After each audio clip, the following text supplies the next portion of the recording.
Hello, আসসালামু আলাইকুম guys. চলে আসলাম নিউ রিয়াকশন ভিডিও নিয়ে। আজকে আমি কথা বলবো কালকি প্রবাসের। কালকি কত জন ভুলে গেছি। কালকি 28.9 তা টিজারে, এটা তো অনেক আগে রিলিজ হয়ে গেছে। তো আসলে আমারও তো ছিল না, কেন তুফান এগুলো নিয়ে কথা বলতেছিলাম, আর টাইম ছিল না, এই কারণে এখন লেট হয়ে গেছে। তো আমি আজকে দেখবো কালকির মুভি টিজার। আর শুনতেছি ভালোই বিজনেস করতেছে প্রবাসের, কেন এর আগে কয়টা মুভি করেছে যেগুলো, সেগুলো বেশি একটা ভালো যায় না। যেরকম লাস্ট ওই সালার সালার মুভিটা ভালো হয়ে গেছিলো, হিট। তো ওকে, তা এখন আমরা কালকি 289 দেখে টিজার। ওকে,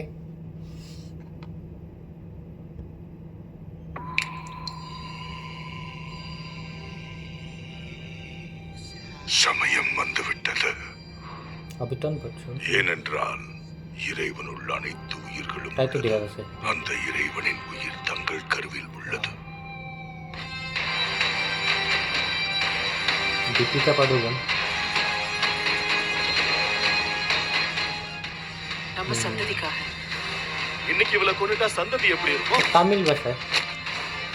நான் காப்பாற்றுவேன். ஒரு பெரிய பவுண்டி, ஒன் ஷாட் காம்ப்ளெக்ஸ் குள்ள போயிடும்.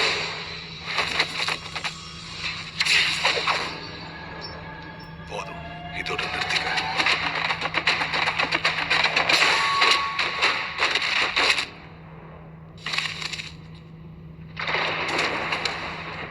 எத்தனை யுகமானாலும் எத்தனை வாய்ப்பு கொடுத்தாலும் மனுஷன் மாற தெரியாது.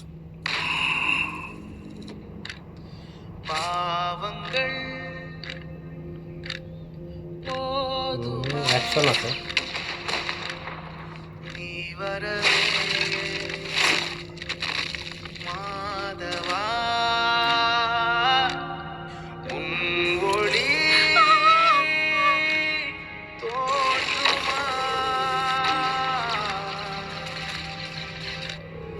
நியதிகள் சாம்பலாகுமா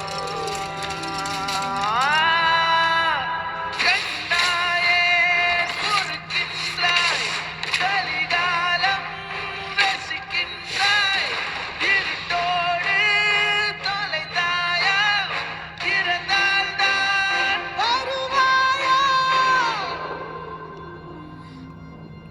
மாதவா யுத்தத்தில் வெற்றி என்பது மரணத்திற்குத்தான்.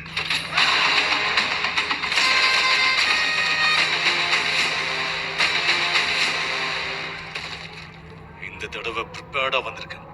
வா.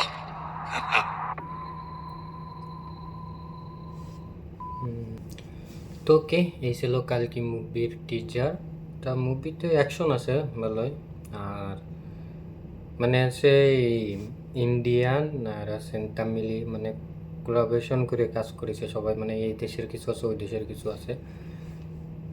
তা ভালোই লাগলো অ্যাকশন ধারণার। আর ফার্স্ট টাইম মনে আছে না আমার কাছে, না এর আগে তো হয়েছে, যেরকম ইসির শাহরুখ খানের একটা আছে, তারপরে আর কিটা জানো,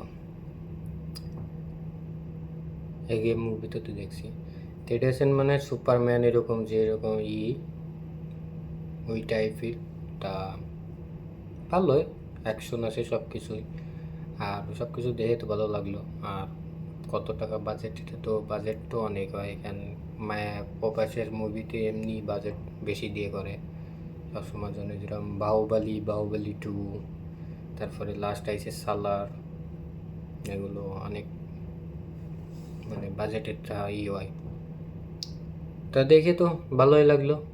এখন তোমাদের কাছে কীরকম লাগলো অবশ্যই কমেন্টস করে জানাও, ঠিক আছে? ওকে গাইস, আল্লাহ হাফেজ। অ্যান্ড যারা যারা সাবস্ক্রাইব করো নাই ভাই, সাবস্ক্রাইব অ্যান্ড লাইক শেয়ার করে দিও।